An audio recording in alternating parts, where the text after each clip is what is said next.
Shalom, this is Levi Shore. Welcome back to Swing Good Torah. So let me ask you a question. Let's say you had billions of dollars. Let's say you had $1 trillion. You could buy anything you want in the world. So what would you buy? What is the most valuable commodity in the world? Would you buy gold? Would you buy silver? Would you buy a #1 Action Comics, the first appearance of Superman? And what would you buy? What's valuable? What's the most important thing in this world? What's really valuable? All right, so I'm going to tell you a secret.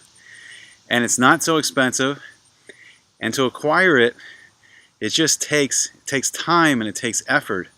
And you have to spend a little bit of money here and there, but it's not so much an investment. So what is it? What's the most valuable thing in the world? And an amazing thing is, it's not even that, and most people in the world are not even going after this commodity. They're not even trying to get it.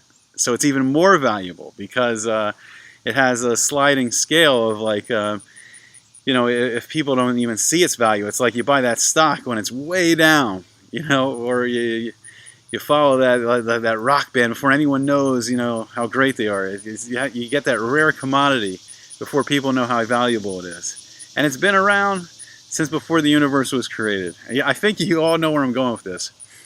But the most valuable commodity in the whole universe is the Torah. Okay, so if you're still here, let's explain why the Torah is the most valuable commodity, and our Parshat is going to talk about the value of the Torah and how to acquire it. Okay, so let's look at something really incredible. So when we read the Sefer Torah every Monday and Thursday, and we read it on Shabbos, and after we put away the Sefer Torah, we say the following. We say Eitz Chaim Chi L'Machazikim Ba. That's the tree of life. The Torah is the tree of life for those who grasp hold of it. It says V'somchecha Ma'ushar, and its supporters are praiseworthy. Darchecha Darchei Noam, and its ways are ways of pleasantness. V'chol Nesivo Secha Shalom, and all of its paths are peace. Orech Yamim B'Yamina, and long days, long life to the right of it. Bismola, Osher v'Chavod, and to the left of it is wealth and honor. Hashem chafetz laman siko, and Hashem desired for the sake of Israel's righteousness, Yagdil Torah v'Yadir, that he made the Torah great and then he made it glorious. Right, so pretty incredible, right? Pretty incredible stuff we say when we put away the Torah. So let's dive into our parsha. Let's see how great the Torah is, and let's see how to acquire this rare commodity.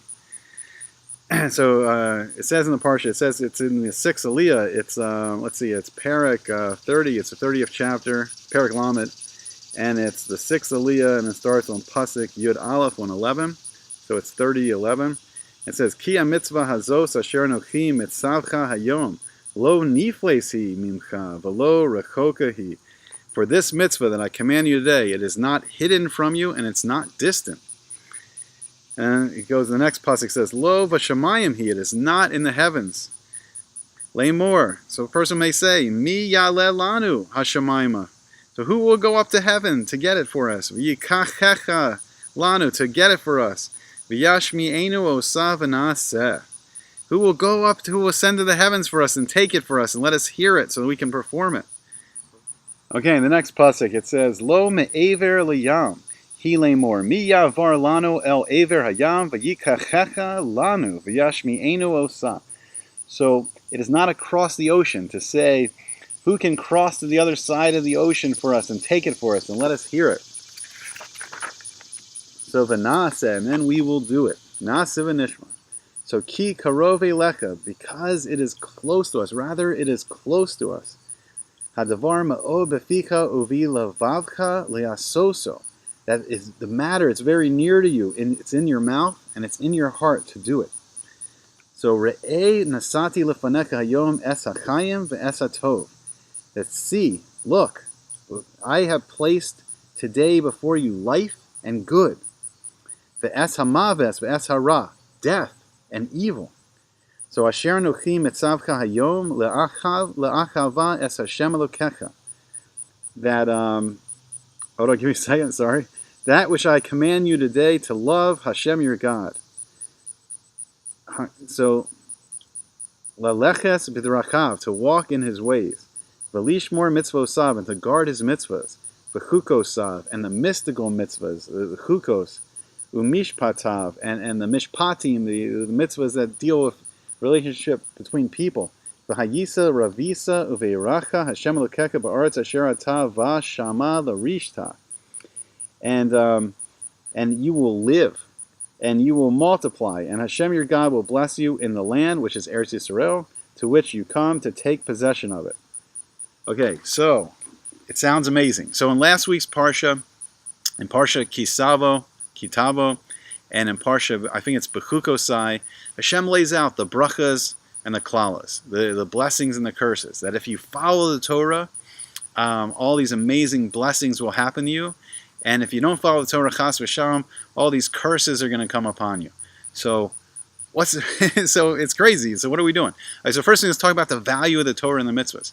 So it says in the Gemara that the value of the mitzvah, it doesn't even fit into the physical world. The value, the reward is so great, it can't even be paid into the physical world. So the Karen, the principle of the mitzvah, the main value of the mitzvah, is paid to you in Olam Haba. So this great value, this infinite value, the value that's beyond the value, like all the gold and silver and the jewels of this world, it couldn't be paid to you in this world. But you can be paid a peiros in this world. And the peiros we saw on the right side, I think it was, is long days, long life for learning the Torah, and definitely long days in Olam Haba where there's no more death anymore. And then there's even even if you just learn it lo lishma, just not even for the right reasons, not even because you love Hashem, not even because you want to do it, even if you learn for the wrong reasons and do the mitzvahs for the wrong reasons, there's still wealth and honor that can be acquired, fame and glory, fame and riches. So this reward is so amazing, and the brachas are so amazing of all these great things. We'll inherit Eretz Yisrael, and we'll have this great wealth of crops and of animals and all this land, and each family gets a portion of Eretz Yisrael, and enemies are not going to attack us anymore, and there's going to be peace, and all these amazing things. So why are we not following it? Why are we not following it? And I think the difficulty, and then most of Jewish history, Chas V'Shalom, has been all these klalos, these curses. I mean, we've gone through the destruction of the two temples, and we've had pogroms, and we've had the Inquisition, the Holocaust, and the Crusaders, all these stuff, ripped apart the Jewish community. We even see the rising anti-Semitism today. So why aren't we just following? Why are we not just learning the mitzvahs and learning the Torah and doing the mitzvahs and having all these amazing brachas all the time, and then Hashem will send Mashiach and everything's great, and why are we not doing that? And I think it's tricky because first thing, we're in a battle. We have a battle inside us between the Yetzer Hara, this evil impulse, and the Yetzer HaTov, this good impulse, and we're constantly in that battle. And also there's this influence, especially in Gullus and exile, that we're surrounded by the nation we live in, and the people in the nation are doing all these things, and it's really hard to to separate yourself sometimes. It's hard to feel left out, and everyone's running around doing this and doing that. And it's hard sometimes when we get distracted, and sometimes we want to be a part of that.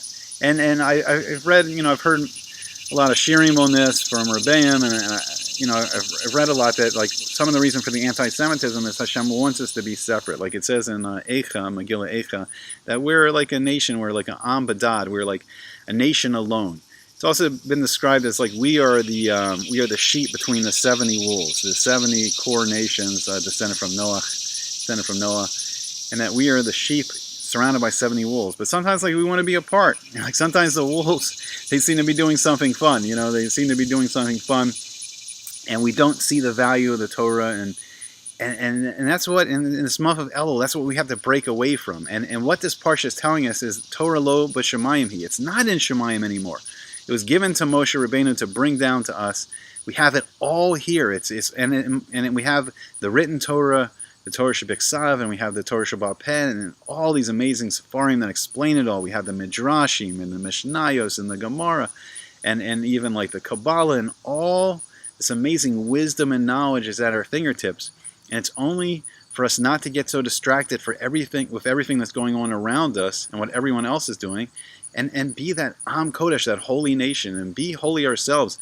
And it says in the Or Gedalia, Rabbi Gedalia Shor, he says that with the Torah, I think he quotes the Midrash Rabbah, I forgot where he quoted, but he says, with the Torah, all the tools of the trade were given with it. So not only do you learn the Torah with its great wisdom, and you learn all about all the mitzvahs, But he says you can acquire these great midos of anava, of humility and patience, of yashar, like yasharus, like uprightness, like being an upright person, a good person that people can rely on and trust on, and tzedakah, and a kind person, a person that's giving to other people, and has compassion, is giving charity, and helping other people all the time. So, all right, it's a lot to take in, but the mitzvahs in the Torah have this infinite value, and if you look into them, you're going to see how beautiful it is, and how it can change you for the better, and how it can change your life for the better. And I'm not promising it's not like a magic wand that you're not going to have any problems anymore, but through the time and effort put into the Torah, you'll see like you will become like a better. May we all see the beauty and the wisdom of the Torah and do its mitzvos, and have a great month of Elul and a great Rosh Hashanah. Hope to see you again on Sweet and Good Torah.